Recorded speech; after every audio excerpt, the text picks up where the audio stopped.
Bonjour, je vous propose une vidéo sur la dernière mise à jour de la colonne position prix par rapport au médian de la veille. Alors vous voyez que j'ai placé donc deux colonnes, une colonne avec une unité de temps supérieure principale journalière et une autre en 15 minutes. Mais vous pouvez tout à fait modifier et choisir les unités de temps qui vous intéressent. Alors, n'oubliez pas également que nous avons une colonne qui précède ces deux colonnes, qui s'appelle prix médian veille et qui permet l'interaction entre ces deux colonnes. Alors, pour vous expliquer maintenant les modifications que j'ai fait sur ces colonnes. D'abord, j'ai supprimé certains éléments, mais ils sont conservés, mais mis entre parenthèses.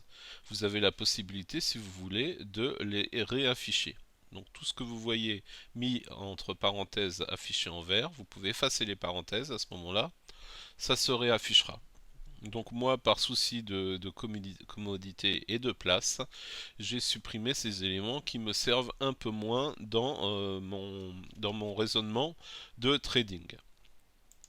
Alors maintenant, on va en arriver aux explications de ces colonnes.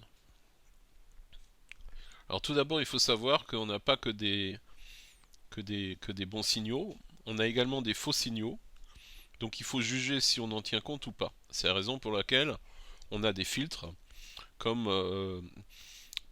Aikinashi, les supports, les résistances qui nous permettent de juger si on doit tenir compte des signaux qu'on a sur donc le WIPI sur la position du prix par rapport au médian de la veille.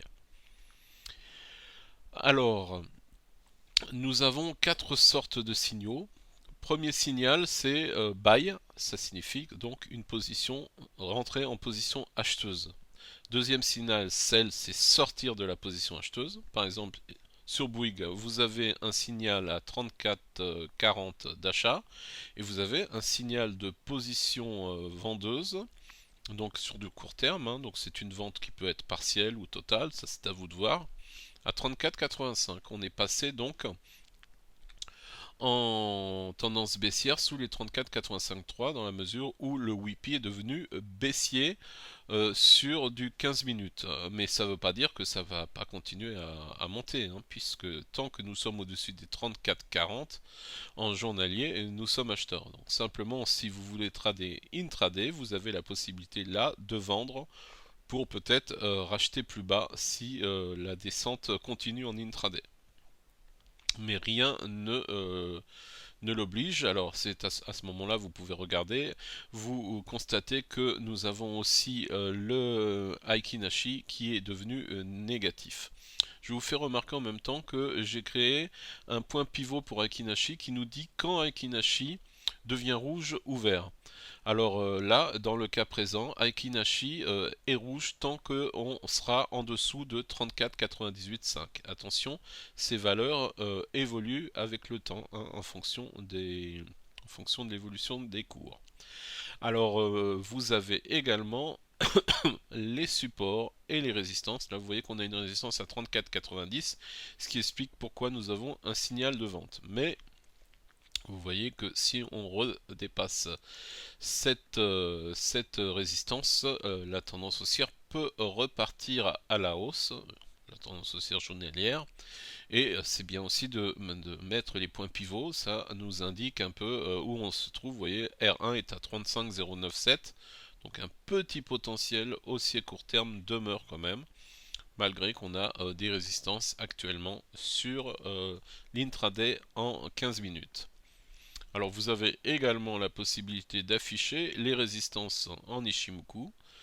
Par exemple, vous voyez que nous avons une résistance qui joue à 36,06 en daily et une résistance à 34,91 sur la Tenkan-sen, et vous la retrouvez ici dans le Chart Expert à 34,90, ce qui explique pourquoi nous vendons ici à cause de la résistance de la Tenkan-sen. Actuellement, Tenkan-sen donc coiffe les cours intraday et empêche Bouygues d'aller plus haut, d'où ce signal de vente que vous avez actuellement.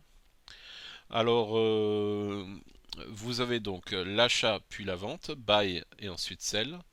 Vous avez également les signaux de short et les signaux de rachat. Mais donc là, on n'en a pas d'affiché, mais vous avez voilà un short, vous voyez, sur Alstom par exemple. Donc on a eu un premier short en journalier à 27,28 et là nous avons un deuxième short sous les 27,02 et à savoir qu'on a un achat stop de fractal si on repasse au-dessus de 27,035, mais à savoir que la tendance est baissière en journalier tant que nous sommes en dessous de 27,28,3. Voilà donc un peu le mode de fonctionnement de ce market analyzer et de mes colonnes position prix médian veille. Bien évidemment, vous pouvez m'interroger sur le forum Wildata si vous avez besoin d'autres explications.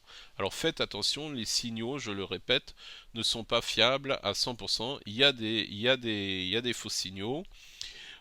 Surtout quand vous vous trouvez en intraday 15 minutes, il faut faire attention, mais vous pouvez vous aider de Aikinashi qui vous donne donc la tendance et qui vous confirme les signaux, et également vous regardez par exemple pour les signaux de vente si on est proche de résistance et pour les signaux d'achat si on est proche de support. Alors la prochaine vidéo sera consacrée au point pivot de Aikinashi que je viens de faire, et vous aurez une colonne, une mise à jour de la colonne et également un assistant visuel, un indicateur qui vous indique le point pivot Aikinashi. On va rafraîchir pour que ça s'affiche correctement. Voilà.